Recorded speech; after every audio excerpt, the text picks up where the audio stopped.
आज हम करने वाले हैं क्लास 11th का इकोनॉमिक्स का ये प्रैक्टिस पेपर है और ये पेपर डीओई द्वारा जारी किया गया है। जो आपके मिड टर्म के एग्ज़ाम होने वाले हैं दिसंबर में, जो आपके एग्ज़ाम स्टार्ट होंगे, तो दिसंबर में स्टार्ट होने वाले एग्ज़ाम के लिए ये बहुत ही महत्वपूर्ण है और पूरी उम्मीद है कि इसमें से बहुत सारे क्वेश्चंस आपको मिड टर्म एग्ज़ाम में मिलेंगे।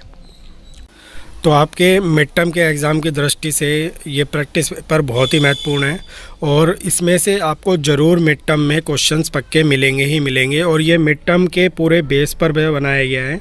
तो आइए हम इसको करते हैं। देखिए, इसमें जो फर्स्ट सेक्शन है उसमें 24 प्रश्न है, आपको 20 के उत्तर देने हैं और सेकंड में आपके 24 प्रश्न है, उसमें भी आपको 20 के उत्तर देने हैं और सेक्शन सी में आपके 12 प्रश्न है, जिसमें से आपको 10 प्रश्नों के उत्तर देने हैं। तो कुछ इसी तरीके का स्ट्रक्चर जो है क्वेश्चन पेपर का आपको आपके मिड टर्म के एग्ज़ाम में भी मिलेगा। तो आइए इसकी शुरुआत करते हैं। तो देखिए, पहला क्वेश्चन है हमारे सामने, निम्नलिखित में से कौन सी आर्थिक गतिविधि है? आर्थिक गतिविधि कौन सी है, कौन सी इनमें से इकोनॉमिक एक्टिविटी है?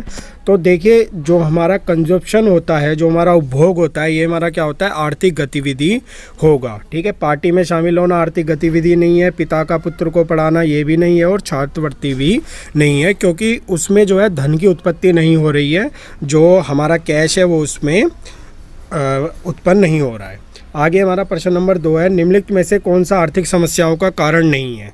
ठीक है, आर्थिक समस्याओं के जो कारण हैं ये हमारे कौन कौन से हैं? देखिए, सीमित संसाधन हमारा आर्थिक समस्याओं का कारण है, संसाधनों के वैकल्पिक प्रयोग आर्थिक समस्याओं का कारण है, चयन की समस्या प्रॉब्लम ऑफ चॉइस भी हमारा क्या है?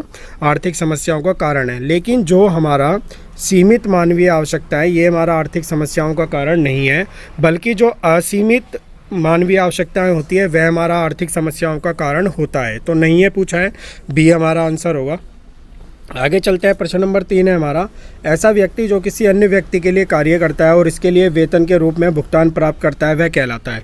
यानी कि एक व्यक्ति जो किसी के पास नौकरी कर रहा है, ठीक है, उसको क्या कहा जाता है? तो उसको क्या कहा जाता है? उसको कहा जाता है सेवा धारक। तो हमारा इसमें ऑप्शन डी सही होगा, सर्विस होल्डर। देखिए, मैंने इसमें क्वेश्चंस को येलो कलर से हाईलाइट किया हुआ है ताकि आपको आंसर देखने में ज़्यादा दिक्कत ना हो। आप इस वीडियो में बने रहिएगा ताकि आप सारे क्वेश्चन को सरलता से समझ सके व याद कर सके। अगला क्वेश्चन है, एक वचन के रूप में निम्नलिखित में से कौन सी सांख्यिकी नहीं है? देखिए, एक वचन के रूप में सांख्यिकी की कुछ विशेषताएं हैं, तो पूछा है इनमें से कौन सी नहीं है। तो देखिए, आंकड़ों का संकलन जो है एक वचन के रूप में सांख्यिकी की विशेषता है, आंकड़ों का प्रस्तुतिकरण भी सांख्यिकी की विशेषता है, आंकड़ों का वर्गीकरण भी सांख्यिकी की विशेषता है। लेकिन जो हमारा व्यवस्थित रूप से संग्रहित संख्यात्मक आंकड़े है ये हमारा सांख्यिकी की विशेषता नहीं है। नेक्स्ट क्वेश्चन है हमारा, निम्नलिखित कथनों को ध्यानपूर्वक पढ़िए और निम्नलिखित में से सही विकल्प का चयन कीजिए। पहला है आपका, आर्थिक नियोजन में सांख्यिकी का कोई महत्व नहीं है। बिल्कुल गलत है। सांख्यिकी जो है एक महत्वपूर्ण रोल अदा करती है जो हमारी इकोनॉमिक प्लानिंग होती है। नेक्स्ट है, सांख्यिकी के द्वारा जटिल तथ्यों को सरल बनाया जा सकता है। बिल्कुल सही है। तो हमारा कथन 1 असत्य है और 2 हमारा कथन सत्य है। आगे हमारा प्रश्न 6 है, आंकड़े जो मूल स्रोत से पहली बार संग्रहित किए जाते हैं कहलाते हैं। देखिए, जो डाटा पहली बार कलेक्ट किया जाता है उसको क्या कहा जाता है? उसको कहा जाता है प्राइमरी डाटा। तो ये क्या कहलाता है? प्राथमिक आंकड़े कहलाते हैं। आगे हमारा प्रश्न नंबर 7 है, जन अन्वेषण के अंतर्गत जनसंख्या अनंत हो तब हमें डैश का प्रयोग करना चाहिए। देखिए, जब हम कोई डाटा कलेक्ट कर रहे हैं और वहाँ पर बहुत सारे लोग हैं तो जो सैम्पलिंग मेथड होता है, जो प्रतिचयन विधि है, ये हमारी सबसे उपयुक्त मानी जाती है। आगे चलते हैं, प्रश्न नंबर 8 है हमारा, राष्ट्रीय प्रतिदर सर्वेक्षण निम्नलिखित में से कौन से आंकड़े प्रकाशित करता है? तो देखिए, राष्ट्रीय प्रतिदर सर्वेक्षण, जिसको हमारा NSSO भी कहा जाता है, नेशनल सैंपल सर्वे ऑर्गेनाइजेशन, ये हमारा जो है रोजगार संबंधी आंकड़े जारी करता है। आगे हमारा वर्ग 15-20 का मध्य बिंदु होगा। देखिए, मिड पॉइंट जो हम निकालते हैं, मिड पॉइंट निकालने के लिए हम क्या करते हैं? लोअर वैल्यू और हायर वैल्यू को जोड़ के 2 से डिवाइड कर देते हैं। तो हम जब 15 और 20 को जोड़ेंगे तो हमारा 35 आएगा। 2 से अगर हम डिवाइड करेंगे तो हमारा 17.5 आ जाएगा। आगे चलते हैं। आगे हमारा प्रश्न नंबर 10 है, नेक्स्ट है हमारा इसमें बारंबारता वितरण में सांख्यिकीय गणना आधारित होती है।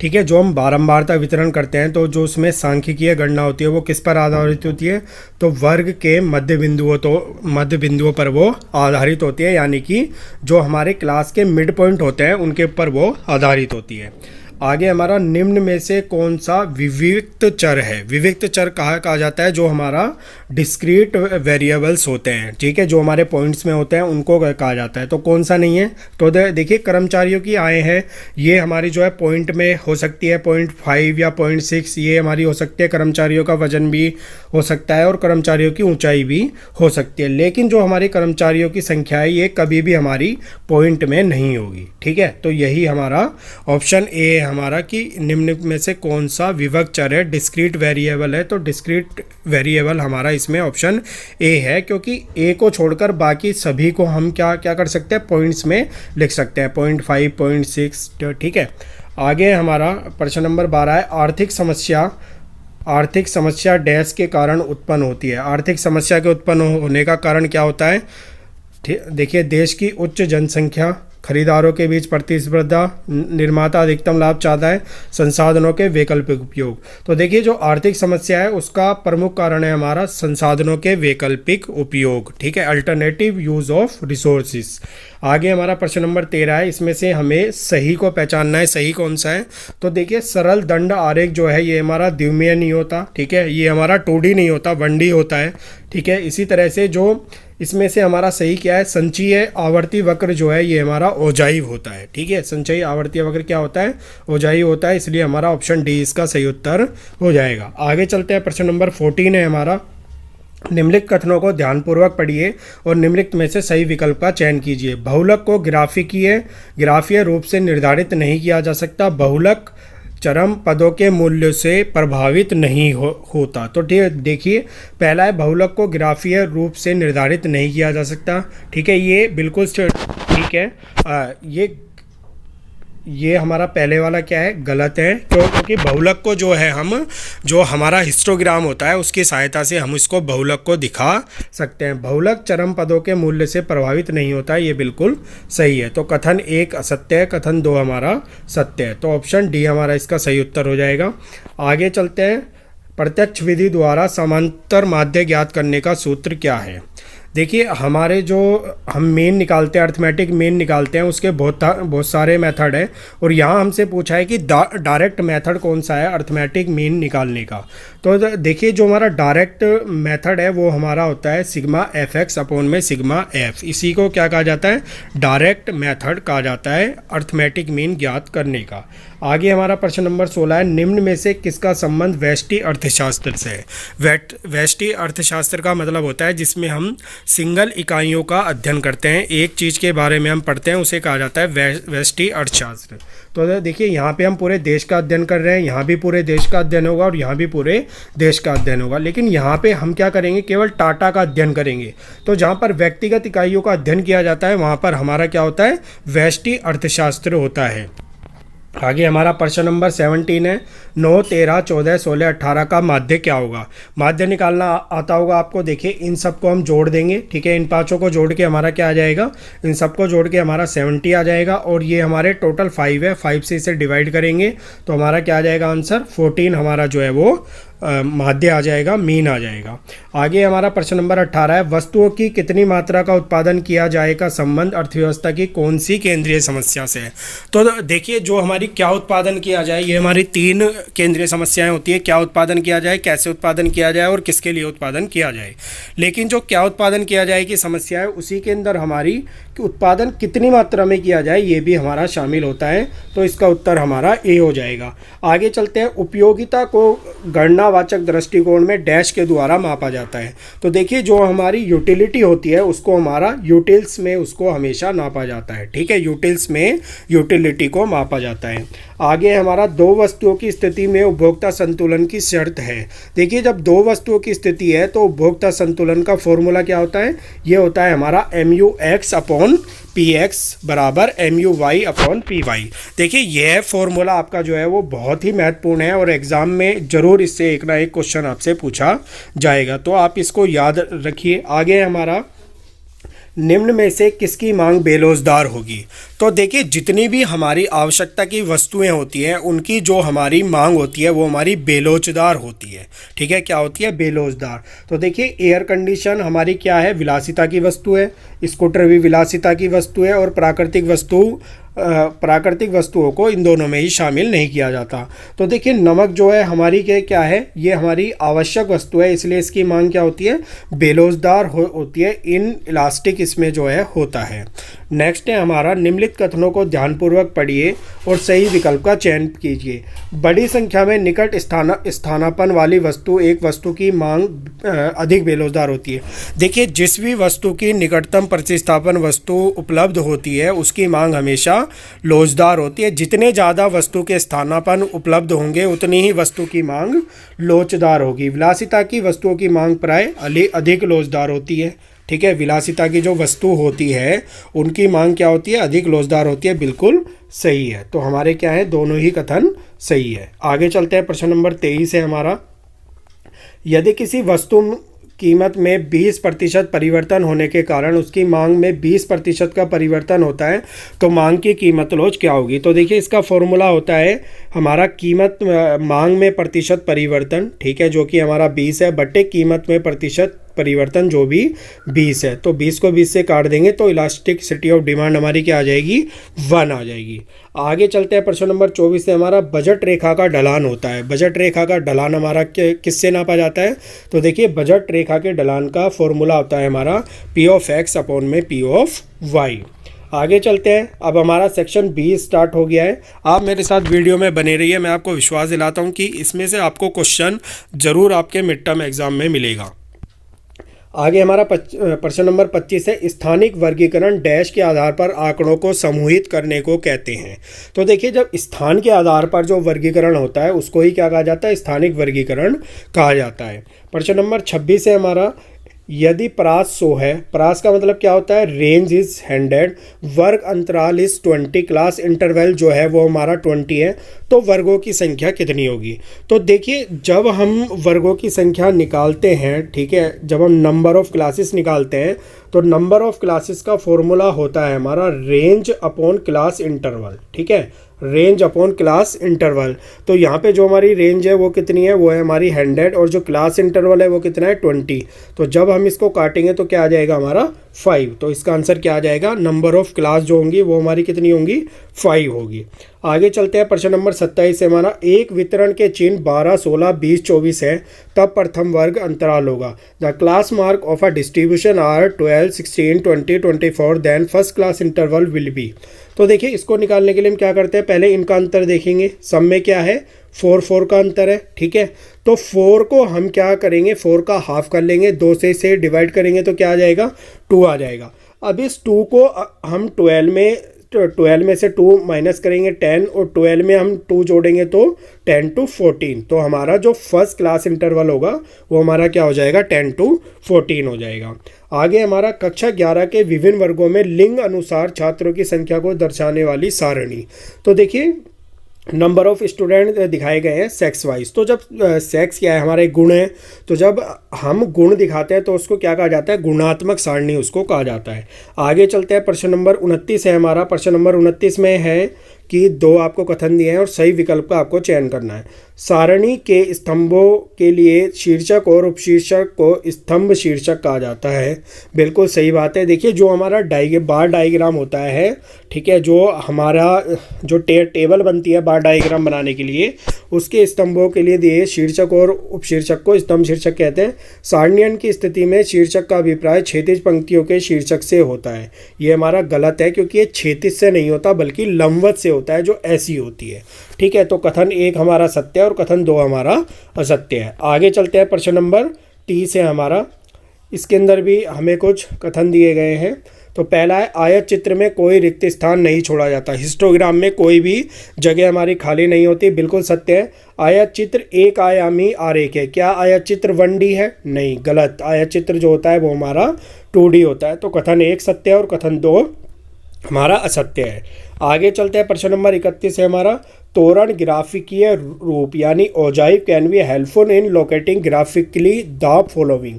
जो हमारा औजाइव होता है वो इनमें से किसको ज्ञात करने में मदद करता है। तो देखिए औजाइव की सहायता से हम क्या निकालते हैं, माध्यिका निकालते हैं। बहुलक को कैसे निकालते हैं, बहुलक को हम हिस्टोग्राम की सहायता से निकालते हैं। तो औजाइव से हम क्या निकाल लेते हैं, माध्यिका निकाल लेते हैं। आगे हमारा यदि किसी श्रेणी का बहुलक 13 और माध्यिका 21 हो, ठीक है, तो क्या है यहाँ पे मोड एंड मीडियन है। तो जो हमारा मोड है वो कितना है, 13 है, जो मीडियन है वो कितना है, 21 है। तो पूछा है कि मीन क्या होगा। अब देखिए इसका फॉर्मूला होता है, इसका फॉर्मूला हमारा क्या होता है, z यानी कि बहुलक बराबर होता है हमारा 3m, ठीक है, माइनस क्या होता है, 2 मीन, ठीक है, 2 मीन होगा। तो जब हम मीन निकालेंगे तो क्या होगा, हमारा जो 3 गुणा मीडियन है तो हमारा क्या बन जाएगा, 13 जो बहुलक है z प्लस क्योंकि हम इसको दूसरी साइड में ला रहे हैं, 3 से m को गुणा कर दीजिए तो 21 तिया क्या हो जाएगा हमारा, 63 हो जाएगा, ठीक है। बराबर क्या आ जाएगा हमारा, बराबर आ जाएगा 2 ऑफ हमारा 12 जो है इसके इक्वल हो जाएगा, ठीक है। दोनों को जोड़ेंगे तो हमारा क्या आ जाएगा, दोनों को जोड़ने में हमारा इसमें आ जाएगा, देखिए इसको हमने इससे गुणा किया तो हमारा आया 63, 3 को हमने जोड़ दिया, ठीक है।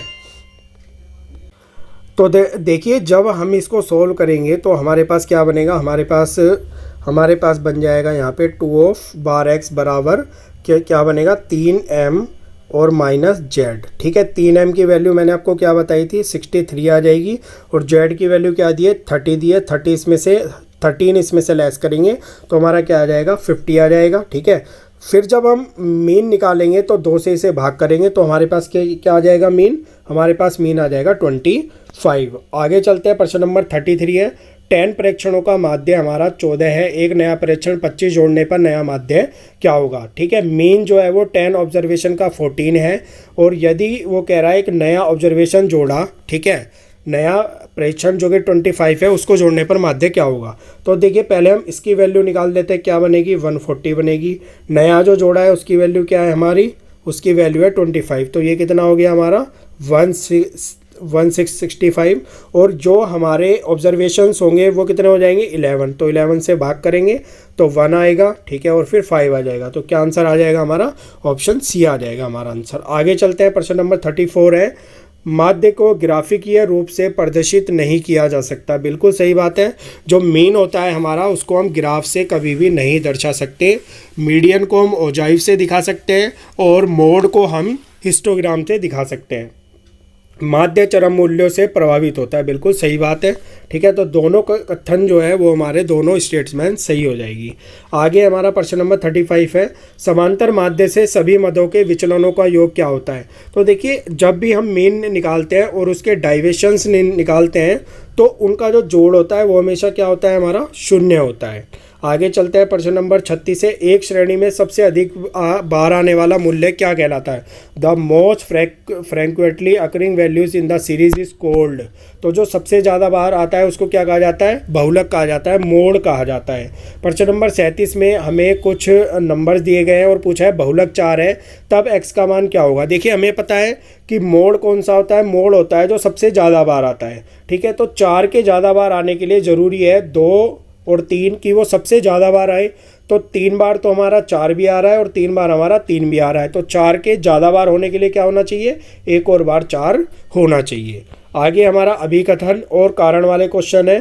पहला है हमारा 4 मदों का समांतर माध्य 40 है, यदि प्रत्येक मध्य में से 5 घटा दिया जाता है तो नया समांतर माध्य 45 होगा। बिल्कुल गलत है। देखिए जब भी हम अर्थमेटिक मीन की बात करते हैं और यदि सब में से घटाया जाता है तो माध्य भी हमारा उतना ही घट जाएगा। यदि 5-5 घटाया गया है तो माध्य भी हमारा 40 से घटकर क्या हो जाएगा, 35 हो जाएगा, ना कि 45 होगा। तो ये स्टेटमेंट हमारी गलत है। किसी श्रेणी के प्रत्येक मध्य में से एक निश्चित संख्या बढ़ाने पर समांतर माध्य भी उस संख्या के बराबर बढ़ जाएगा। मैंने अभी आपको वही बताया कि जो घटेगा वो समांतर माध्य में से भी घट जाएगा, इसी तरह से जब बढ़ेगा तो वो भी बढ़ेगा। तो अभिकथन ए गलत है लेकिन कारण आर सही है। आगे चलते हैं, प्रश्न नंबर 39 है हमारा। भारतीय अर्थव्यवस्था में कीमतें लगातार बढ़ रही है, यह एक सकारात्मक अर्थशास्त्र का उदाहरण है, ठीक है, ये हमारा सही है। सकारात्मक अर्थशास्त्र में आर्थिक समस्याएं क्या है इसका अध्ययन किया जाता है, ठीक है। तो ये भी हमारा क्या है, बिल्कुल सही है, ठीक है। तो दोनों ही हमारे क्या है, सही है और एक दूसरे की व्याख्या कर रहे हैं।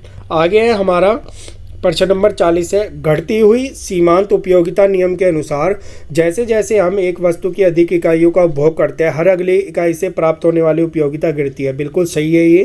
कारण जब mu ऋणात्मक होती है तब tu घटता है। बिल्कुल सही है। देखिए जैसे जैसे mu घटता है तो tu भी क्या है, घटता होता है, और जब ये ऋणात्मक होता है तो भी ये घट ही रहा होता है। तो अभिकथन और कारण दोनों सही है और ये इसकी सही व्याख्या है। आगे चलते हैं, प्रश्न नंबर 41 है हमारा।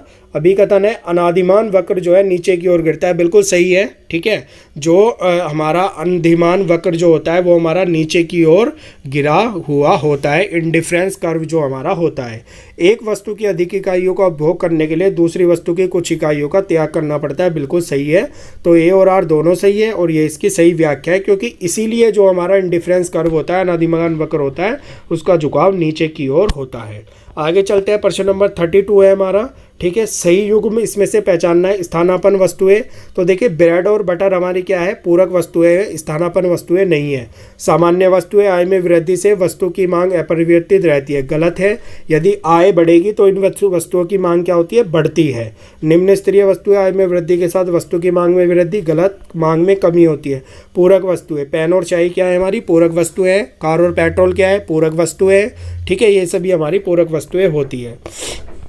आगे हमारा प्रश्न नंबर 33 है। इसमें बोला है, जब मांग में वृद्धि होती है तो क्या होता है। देखिए जब मांग में वृद्धि होती है तो मांग वक्त खिसकता है। ठीक है, अपने स्थान से खिसकता है। ठीक है, तो खिसका हुआ होता है। और दूसरा क्या होता है, उस पर संचलन होता है, या तो वो नीचे आ रहा है या ऊपर जा रहा है। ठीक है, तो जब वृद्धि होती है तो जो मांग वक्र होता है वो दाईं ओर खिसक जाता है। तो दाईं ओर कौन सा खिसक रहा है, ये हमारा खिसक रहा है। तो ऑप्शन सी हमारा इसका सही उत्तर हो जाएगा। आगे चलते हैं, प्रश्न नंबर 44 है हमारा। निम्नलिखित कथनों को ध्यानपूर्वक पढ़िए और सही का। मांग में संकुचन समान मांग वक्र के साथ ऊपर की ओर चलन होता है। बिल्कुल सही है। देखिए जब मांग में संकुचन होता है, संकुचन का मतलब क्या है कि कमी हो रही है। ठीक है, तो जब कमी होती है तो ये हमारी क्या होती है, ये हमारी जब कीमत बढ़ती है तब जो है मांग में संकुचन होता है। तो मांग वक्र पर क्या होता है, ऊपर की ओर संचलन होता है। ये हमारा मांग वक्र है और ऊपर की ओर संचलन इसमें होता है। ठीक है, नेक्स्ट है, दी गई वस्तु की कीमत में वृद्धि के कारण मांग वक्र पर चलन जो है ऊपर की ओर होता है। दोनों ही सत्य हैं। आगे चलते हैं, प्रश्न नंबर 45 है हमारा। यदि वस्तु x की mu(x) 60 है और वस्तु y की mu(y) 40 है तो वस्तु x की कीमत 12 है तो y की कीमत क्या होगी। अभी हमने पढ़ा था कि दो वस्तुओं के संतुलन की स्थिति में फॉर्मूला क्या होता है, mu(x) बट्टे में px बराबर होता है mu(y) बट्टे में py। ठीक है, यहाँ आपको mu(x) क्या दिया हुआ है, 60 दिया हुआ है। ठीक है, और यहाँ px क्या दिया हुआ है, 12 दिया हुआ है, और mu(y) कितना दिया हुआ है, 40 दिया हुआ है, और ये आपको फाइंड करना है। तो इसके लिए क्या करेंगे, 12 से इसको काटेंगे, हमारा 5 आएगा। 5 यहाँ के डिवाइड में चला जाएगा और py यहाँ जाएगा। तो जब 40 को हम 5 से डिवाइड करेंगे तो क्या आ जाएगा, 8 हमारा आ जाएगा। सीधा सीधा आपको इसमें फॉर्मूला पुट करना है, आंसर आ जाएगा। आगे हमारा, एक वस्तु की कीमत लोच -0.2 है। यदि वस्तु की कीमत में 5% की वृद्धि होती है तो मांग में कितने प्रतिशत की कमी होगी। तो देखिए हमारा फॉर्मूला होता है मांग में प्रतिशत परिवर्तन बट्टे कीमत में प्रतिशत परिवर्तन। तो मांग वाला हमें निकालना है। ठीक है, और यहाँ हमें क्या दिया है, 0.2 दिया है, और इसके बट्टे में क्या आ जाएगा, हमारा 5 आ जाएगा। 5 को जब इससे मल्टीप्लाई करोगे तो क्या आ जाएगा, 1 आ जाएगा, यानी कि 1% की हमारी कमी हो जाएगी। आगे चलते हैं, प्रश्न नंबर 27 है। श्रम प्रधान तकनीक को चुना जाता है, कैसी अर्थव्यवस्था में चुना जाता है। देखिए विकसित अर्थव्यवस्था में कभी भी श्रम प्रधान तकनीक को नहीं चुना जाएगा, वहाँ पर मशीनों का ज़्यादा यूज़ किया जाता है। पूंजी अतिरेक अर्थव्यवस्था में भी मशीनों का ज़्यादा प्रयोग होगा, लेकिन जहाँ पर लेबर सरप्लस है, जहाँ पर श्रम अतिरेक है, वहाँ हमारा श्रम प्रधान तकनीक को ही चुना जाएगा। आगे चलते हैं, प्रश्न नंबर 48 है हमारा। बजट रेखा की तुलना में बजट सेट एक व्यापक अवधारणा है। बिल्कुल सही है ये। बजट रेखा बजट सेट का ही एक भाग होता है। बजट सेट के बंडल या तो बजट रेखा या उसके नीचे स्थित है। बिल्कुल सही है। तो दोनों ही सत्य है और ये इसकी सही व्याख्या कर रहा है। आगे चलते हैं, प्रश्न नंबर 49 है हमारा। इसमें क्या क्या दिया गया है, इसमें देखिए आपको ये एक सारणी दी गई है। ठीक है, और इस सारणी के आधार पर आपसे कुछ प्रश्न पूछे गए हैं। ठीक है, प्रश्न क्या है, देखिए वर्ग 70 से 90 का वर्ग चिन्ह क्या है। वर्ग चिन्ह निकालने के लिए हम क्या करेंगे, दोनों को जोड़ेंगे और 2 से भाग कर देंगे। तो जब 90 और 70 को जोड़ेंगे, 60 आएगा हमारा, और उसे 2 से भाग करेंगे तो 80 आ जाएगा। आगे हमारा बहुलक वर्ग कौन सा है? जिसकी फ्रीक्वेंसी आवर्ती सबसे ज़्यादा है वही हमारा बहुलक वर्ग है। तो देखिए आवर्ती सबसे ज़्यादा 30 इसकी है, तो यही हमारा क्या हो जाएगा? बहुलक वर्ग हो जाएगा। आगे है हमारा माध्यिका वर्ग कौन सा है? देखिए माध्यिका वर्ग निकालने के लिए हमें क्या करना पड़ता है? n/2 हमें सबसे पहले निकालना होता है। तो n/2 निकालने के लिए n निकालना होगा। इन सबको जोड़ो, तो जोड़ने पे देखिए हमारा क्या आ जाएगा? हमारा आ जाएगा जोड़ने पर इसको 100 को जब 2 से भाग करेंगे तो क्या आ जाएगा? 50 जो है वो हमारा क्या आ गया? CF आ गया ये हमारा, ठीक है, क्युमुलेटिव फ्रीक्वेंसी आ गई हमारी। तो जो 50 है वो हमारा किस में आएगा? इसमें आएगा, ठीक है। तो जो माध्यिका वर्ग है वो हमारा क्या हो जाएगा? 50 से 70 है हमारा माध्यिका वर्ग हो जाएगा। आगे चलते हैं, हमारा 52 है 50 सेंटीमीटर से अधिक ऊंचाई वाले पौधों की संख्या। तो देखिए 50 सेंटीमीटर से ऊंचाई वाले निकालने हैं। 50 हमारे यहाँ तक हो गए, इससे अधिक हमारे कितने हो गए? 30 और 10 40, 40 में 25 जोड़ा तो क्या आ जाएगा हमारा आ जाएगा इसमें 50। यदि हम 40 में 25 जोड़ेंगे तो क्या आ जाएगा हमारा? 65। आगे क्वेश्चन है 70 सेंटीमीटर से कम ऊंचाई वाले पौधों की संख्या। तो देखिए 70 से कम वाला पूछ रहा है, ठीक है। तो 70 हमारा यहाँ से शुरू हो रहा है, इन सबको जोड़ लेंगे हम। इन सबको जोड़ने पे हमारा क्या आ जाएगा? इन सबको जोड़ने पे आ जाएगा हमारा 60, ठीक है। तो ये हमारा आंसर हो जाएगा। आगे हमारा क्वेश्चन है कि दिए गए आंकड़ों से माध्यिका ज्ञात करनी है। जो आपको सारणी दी गई थी उससे माध्यिका निकालनी है।